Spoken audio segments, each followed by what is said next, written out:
319th Statue of Liberty Army Band, led by Drum Major Master Sergeant Roberto Stewart and under the direction of First Sergeant Emmanuel Johnson.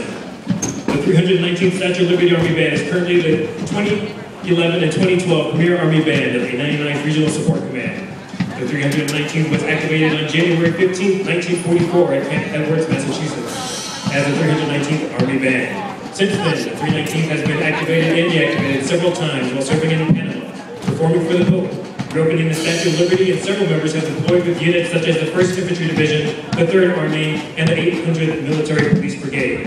The 319th boasts having a diverse group of soldier musicians with a variety of military occupational specialties, not only professional musicians, but motor transport operators, food service professionals, military police, and infantrymen.